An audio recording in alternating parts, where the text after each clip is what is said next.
Hello everyone, IamBramer here, and I am back with a pretty big change up to my build. I am in the endgame. I've got all of my ascendancies, so I have been playing with a lot of different things here, and I think I've finally settled on something that is pretty damn fun. There's a lot of on-screen effects, and there's a big amount of damage that we're able to output. What we're doing is we're running all three Heralds. We have Herald of Thunder, Herald of Ice, and Herald of Ash. I don't know how I did not see these nodes sooner. Echoing Thunder, Echoing Frost, and Echoing Flames. I was looking for some possible anointments I could do on my amulet to boost my damage, and I noticed these. And basically, each of these elements does 30% more all elemental damage, right? If you've done whatever element pertains to their ailment. So, if you've recently ignited an enemy, all of your elemental damage is going to go up by 30%. If you've recently chilled an enemy, all of your elemental damage is going to go up by 30%. And same thing with shock. If you've recently shocked, all your elemental damage is going to go up by 30%. And the way that we're making this build is basically, we're going to be doing all three of these a lot. So that's a 90% elemental damage boost. The tree I had before, we're actually getting just about the same amount of base DPS without these active. I took like maybe 1,000 damage hit on my DPS. But then once these come on board, our DPS skyrockets. Like, I think our lightning arrow, when all of these are procced on it, and with our gathering winds enabled, basically goes up to like 37,000 damage, I think. So essentially doubles, and which makes sense because that's a 90% increase we're getting from these abilities here. So real quickly here, I'm gonna go ahead and show you the skill tree first. So I used to spec into evasion. I have since moved back onto the damage side of the tree here to start with. So we move down, get vile wounds, and then we do backtrack and grab up these evasion nodes here. Now, depending on how many skill points, you're going to have to kind of prioritize where you want to put points first. I'm currently level 91 or 92. I think I'm 91. So I'm going to work down this side of the board first, because this is probably where you'll end up going first. So I pick up intelligence wherever I need to meet my... in fact, I could actually probably dump some intelligence now. I made some gear changes, but... we need enough strength and enough intelligence to run some of the item skills that we have. So we pick up Master Fletching, and we get all of the quiver increases, because once you get a really good quiver, these are one of the fastest ways to uptick your damage. We come up here and grab Harness the Elements, which is going to give us 15% increased damage for each type of elemental ailment. So ideally, this will be giving us a 45% increased damage. Because we're going to be shocking, igniting, and chilling enemies. So, and in fact, actually, if we're electrocuting as well, if we're chilling, all of these things. So this is another node that can give us a huge increase to damage. So make sure you pick this one up. We grab both of these evasion nodes here. Once again, down here we have increased elemental damage. The main reason we move down here is to pick up these evasion nodes, though, because we need to grab all the evasion nodes we can to help with our survival. We used to spec down here to get lucky lightning hits. We've since moved off of that. It'd be really cool if we could still pick that up, but I don't think that would increase our damage output that much anymore, since we're kind of moving to all elemental damage. I do move down over here just to show you real quickly. I don't have the best jewels. I have a jewel that gives me increased attack speed, increased projectile damage. That's about all we're getting off of this jewel. We move over here, we grab Feathered Fletching. This does give us a decent boost to damage. If you have no projectile speed bonuses on anything, this may not give you any increase. So you may just test it with your build to see if it's going to give you any bonuses. If it does, it might be worth picking up. Otherwise, that's 3 points you could put somewhere else. We're going to grab Coming Calamity, which is going to give us increased cold fire and lightning damage, because we're going to have all three Heralds active. And then I do have to pick up Herald Reservation in order to give myself enough spirit. Now keep in mind, look at how much spirit I have. I have 188 spirit. I'm getting 38 spirit off my chest piece, and I'm getting 50 spirit off my amulet. In order to run all three of these Heralds, you're either going to have to sacrifice running maybe Cast on Shock, or I would not sacrifice Wind Dancer. So worst case scenario, you can drop Herald of Ice or Herald of Ash if you don't have enough spirit to run everything. But once you get enough spirit up and running, obviously if you need to grab more of these reduced reservation nodes to give yourself enough spirit to do that. Also, if you have anything on here, like for instance, I have Clarity, which costs 10 spirit, but you can pull off any supporting gems to also give you more spirit as well. So yeah, the goal is to get all 3 Heralds running and to have Wind Dancer running. I still have Cast on Shock here. I don't know that this is a requirement. It does help a lot with bosses and stronger enemies though still. Acrobatics, we're going to want to pick this up only if after activating the node you are over 59% evasion. And actually my evasion should be higher right now. There's a bug if you don't move after waypointing somewhere, this won't activate. But you want to make sure you're going to be above 50% evasion after picking up this node, because if you're below, you're going to be getting hit a lot. We grab all of these evasion nodes here. We sweep over and grab this attack speed node. This is going to be a huge boost because we have so much dexterity.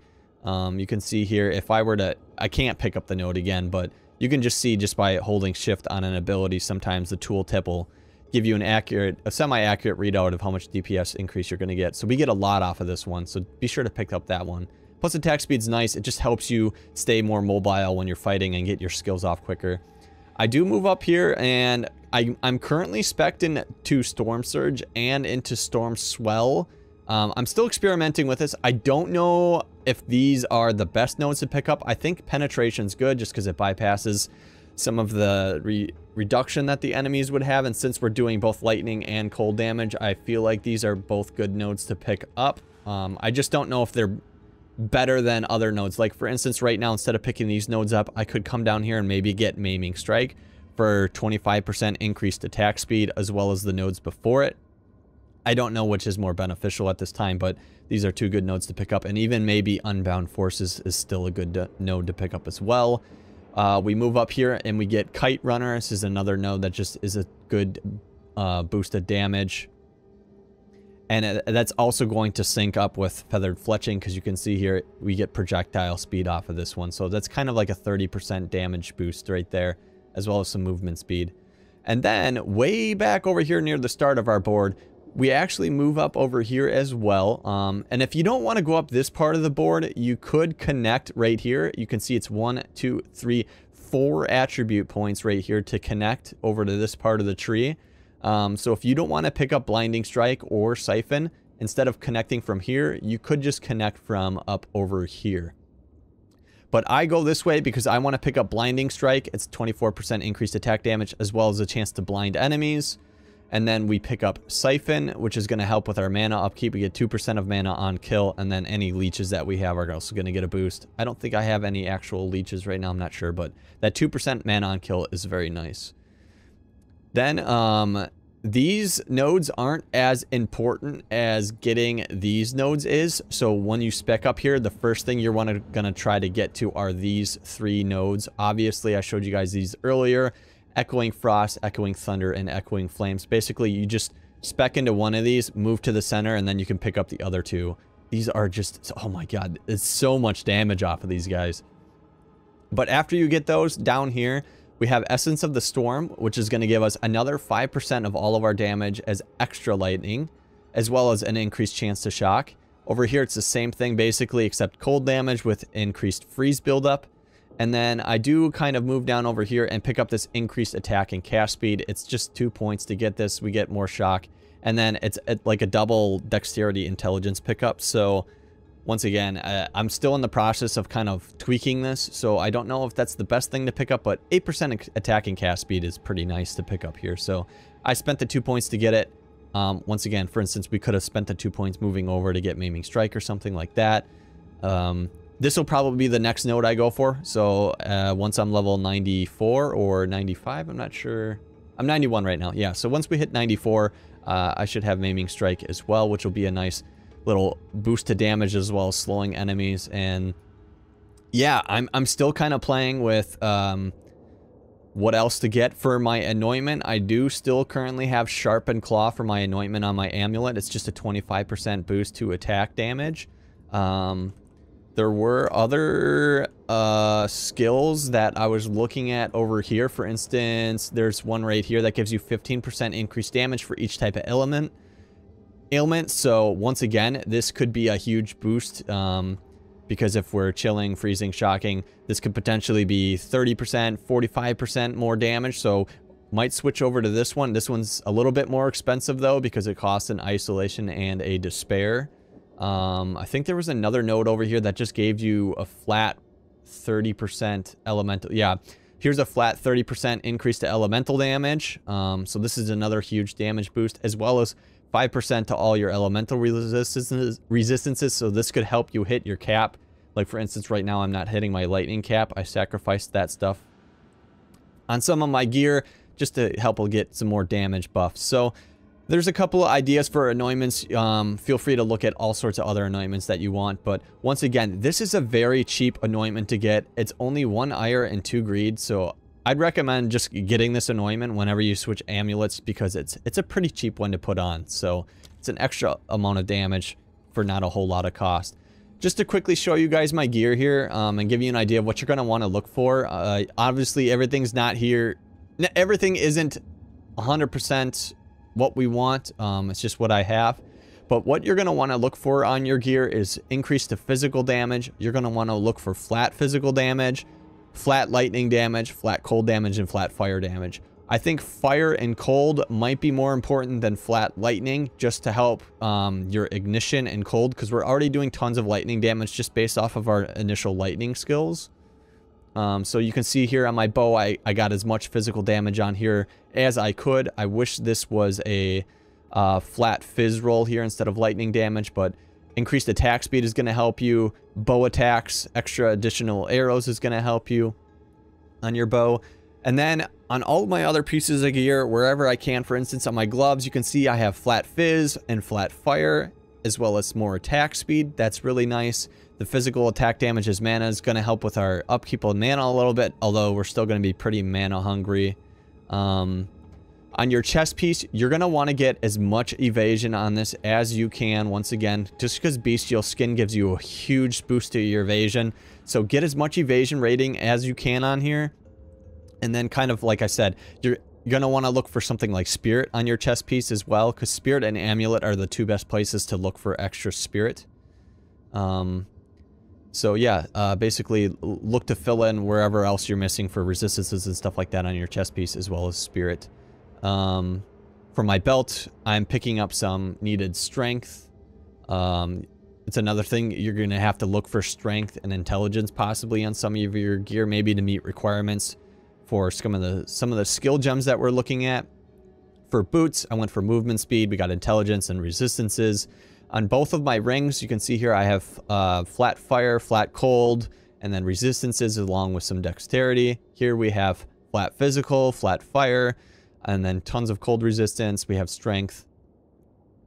Amulet, once again, we have spirit. I got max life. Ideally, we'd have increased evasion here maybe, or some other stat, as well as I have strength and dexterity, elemental resistances. On your quiver, once again, you're going to want to look for those flat damages. So flat cold's going to help you get freeze. Flat fire is going to help you hit ignite. Fire is not as important. Cold is going to be more important because it's harder to hit freeze with this build than it is to hit fire, and I'll show you guys why in a second. Attack speed on your quiver is really nice. Increased damage with bow skills is really nice here. Kind of look for whatever stats here are going to boost your particular build, but I still have not found a quiver that's better than this for me. I got really lucky with this nice quiver early on. For my helmet, we're just filling in whatever we're missing on resistances at the moment. Ideally, I would have more life and stuff on this. And then you can see I have chaos resistances slotted into all my pieces just because I struggled on finding chaos. I could corrupt these to try and get an extra slot, but I don't want to mess anything up right now because I don't have any good backup gear to replace these in case I scuff them. So it's something I always like to get an extra piece of equipment where if I fail a corrupt, I at least have a decent backup pair of equipment, which I don't particularly since I just changed my whole build. So, and then lastly, let's go ahead and look at our skill gems here. You can see I have a lot of upgrades to my gems. So you may not be able to get all these skills on right away, but I've been trying to tweak these to get the best chances of getting the ailments to trigger, and then also getting a lot of DPS on the skill itself. So Scattershot, Lightning Rod is still going to be our main boss killer. So we're still going to be spamming this down with our Orb of Storms, and then using our Cast on Shock whenever fighting a boss. You're going to find out we run out of mana really fast when we do that, though. Unfortunately, I think there's a unique ring that can help you with mana upkeep. I do not have it, and I think it costs like at least 7 divine right now. I can't remember what it's called at the moment. Anyways, we're going to do a Scattershot, Innervate, so that if we kill an enemy, we increase our lightning damage for all skills. Max physical damage off of Heft. I have Momentum on here so that if we move more than 2 meters, we do 40% more damage.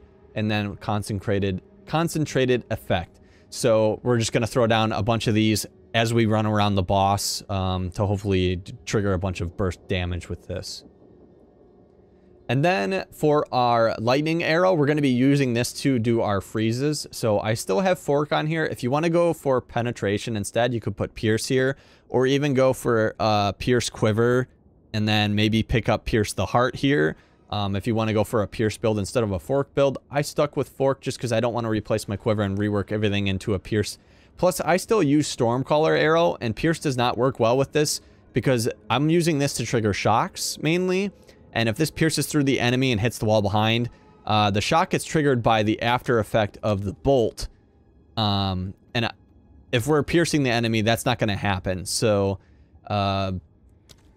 mainly, that's the main reason why I'm not going for Pierce here. But we have Fork, Primal Armament, Cold Infusion for extra cold damage, Ice Bite, so anytime we freeze an enemy, our cold damage goes up by 35% for 3 seconds, and then Glaciation to help with our freeze buildup. If you have enough freeze buildup, without this, you could take it off, but once again, because anytime we're chilling slash freezing enemy, we're getting elemental damage off of this, and we're getting it off of all sorts of other things, as well as wanting the freeze to be on there for Herald of Ice, which I'll explain in a second.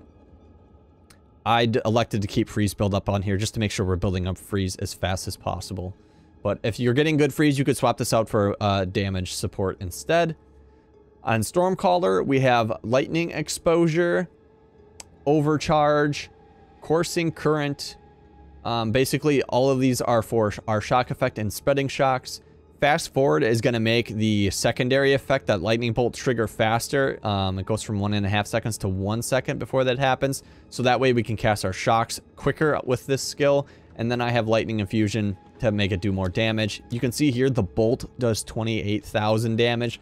The DPS on the tooltip here is just for the arrow, but the bolt here does tons of damage. So this is good for actually just getting that initial burst down on mobs. It's also good at doing a lot of damage to the boss. So feel free to drop in some Stormcaller arrows. Don't just spam Lightning Arrow and spam Lightning Rod. This is another really good skill to use. Orb of Storms we're using just to trigger our Lightning Rods as usual.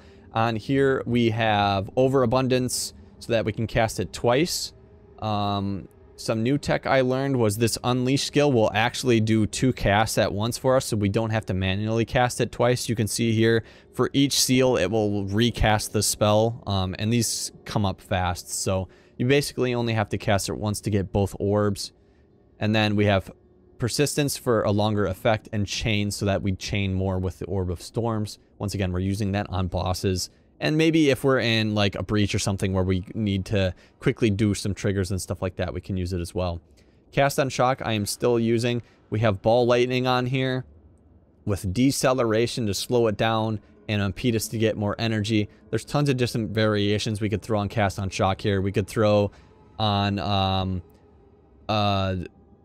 our mark, I can't think of the name of it right now, our electric mark to make it do more damage. We could throw on any sort of curse that we wanted here to lower elemental resistances to either fire, electric, or freeze, but I'm still going for the Ball Lightning on bosses. Wind Dancer, we have Encumbrance on here, Maim, and Blind. These aren't going to trigger that often because hopefully we won't be getting hit, but Wind Dancer is going to help with our survival. Alright, Herald of Ash. The way that this works is anytime we overkill an enemy, which is we do too much damage to an enemy when we kill them, they're gonna blow up and they're gonna ignite all the enemies surrounding them. You're gonna find this triggers very often. So basically we're gonna be igniting almost every time we're killing an enemy next to another enemy. So on this, I threw my Clarity to help with my mana regen. I gave it +1 level of fire support. And then I'm not sure how well Swift Affliction works on this skill. Don't worry about this gem. Honestly, you could just leave Herald of Ash empty if you wanted to, and you're still going to get the bonuses of the reason that we're using it. Right now, mine's only level 5, which only requires 25 strength. Just because the only other one I have right now is too high of a level, I need too much strength to use it, so I just threw a low level one on there. It only does a little bit more overkill damage.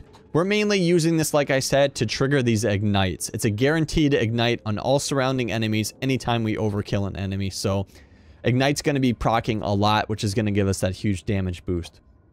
Then we have Herald of Ice, and what this does is anytime we freeze an enemy and we kill it, it's going to shatter, it's going to blow up, and it's going to do tons of damage to the surrounding enemies. So you can see here 100% of the explosion of our physical damage is converted to cold damage. And so on here we have Long Shot, we have Magnified Effect to make it have a wider area, Elemental Focus to have it do more damage, and then I have Cold Penetration on here at the moment. I could probably throw a different gem on here just to help penetrate through the cold resistance. To throw on whatever kind of damage bonus gems that you want here that you're not using elsewhere. But yeah, so this is going to be doing a massive amount of AoE damage for us, which is just going to be drilling down mobs. It's really useful in Breach or Ritual Altars, stuff like that. And then our trusty old Herald of Thunder has been with us all the time through our build, basically. But we've kind of swapped it out. So on this, I'm actually using this to do the Electrocute. So here's our Electrocute and Neural Overload to shock, or to basically electrocute enemies to stun them. And then we also have, I'm not sure the best skills to put on here in the moment. Like I said, I'm still playing with this. I also have Fire Infusion and Ignition on here. And the reason I have those on here at the moment is, say we're fighting a stronger mob, there aren't smaller enemies around it to kill and blow up. So we're not going to be getting that guaranteed ignite off of Herald of Ash. I'm thinking this might give us a decent chance. You can look at our fire damage here. We're doing 1400 to 2500 fire damage. The more damage you do of an element, the better the chance you have of proccing that ailment. So this is going to give us a better chance of doing an ignition against a stronger enemy, I believe. So if we're fighting a boss or a rare, before it's dead, this will give us a chance to ignite it, which will then give us those damage boosts that we're looking for. I'm still in the process of working out this to make sure that this is the best way of doing it. But otherwise, we could throw on some more damage buffing abilities onto our Herald of Thunder, like, I don't know, plus level to Lightning Gem or something here. But yeah, that's our setup currently. And I'll just go ahead and show you guys some mapping, or I'm playing through and showing you how quickly you can burst down mobs and bosses and stuff with this build currently. But I'm having tons of fun. Like I said, the visual effects are all over the screen. It looks awesome to look at. You get to see all the red and the electric and all the freezing stuff exploding and everything. And it's a ton of fun, this build. It's a blast. So give it a try, and hope you guys have fun with it and change it up however you feel necessary. All right. All right, guys, to show you this build, we're going to be jumping into a pretty souped up level 15 map here. You can see we got boss, we got breach, we got irradiation, we got a rare stone here. So let's go ahead and throw this in and jump in.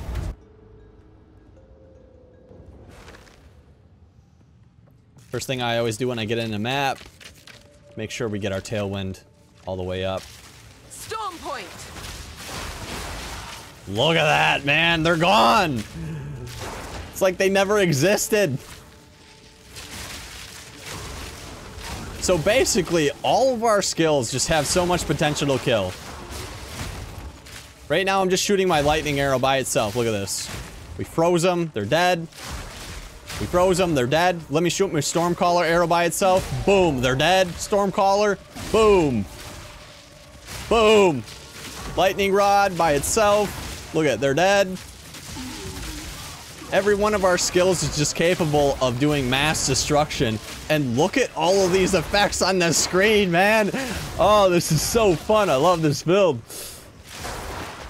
Like I said, you can see the damage potential. Now let me show you this so you can see here. Let me stop fighting everything here for a second.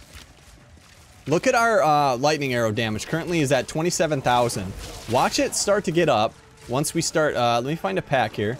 Once we start triggering our effects, you're gonna see it start to go up. The problem is I'm killing everything so quickly, we're not getting it. So you see it went to 33,000 there for a moment. Once we were triggering out multiple effects. I'm trying to make sure I don't get myself killed here while also looking at my lightning rod, or lightning arrow ability. This might be easier to detect once we find a breach or something to show just how much damage. Look at that, 33,000, 31,000. So like I was saying, once you start triggering those ailments, you're gonna find that your damage just starts skyrocketing up.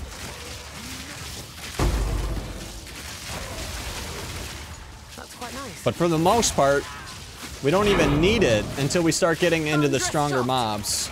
Because everything else just basically dies in one shot from us right now.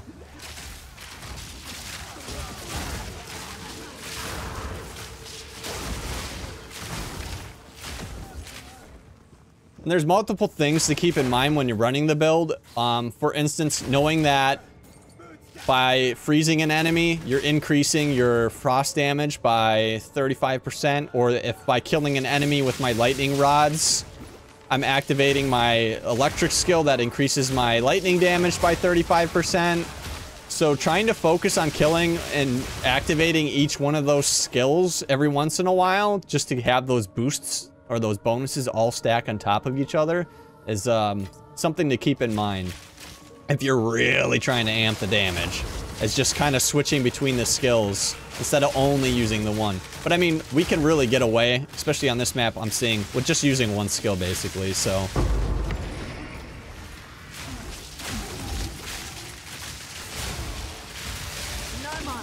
You see there, our cast on shock just spat out there and literally chewed up our entire mana bar. Because it triggers on elites and bosses a lot more often than it does on normal mobs.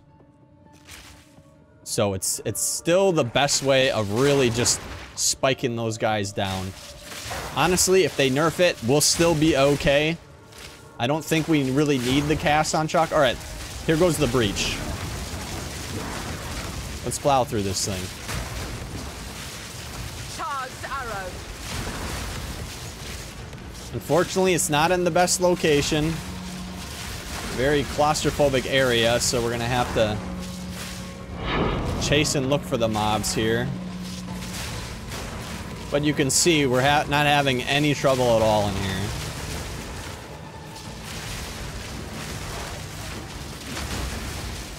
I'm mainly just shooting my lightning arrow. Every once in a while I'm throwing out a Stormcaller and a lightning rod just to help amplify my damage. Let me shut off my items here for a second, so you guys can see a little bit more.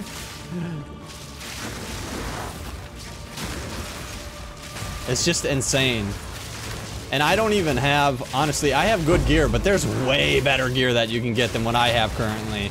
So you could really amp up the damage of this. All right. Now hopefully I don't mess this up and get myself hit. Because we can still die in 1 or 2 shots from bosses when we're not careful. Man, this guy's pretty beefy, actually. I'm hoping this doesn't kill me.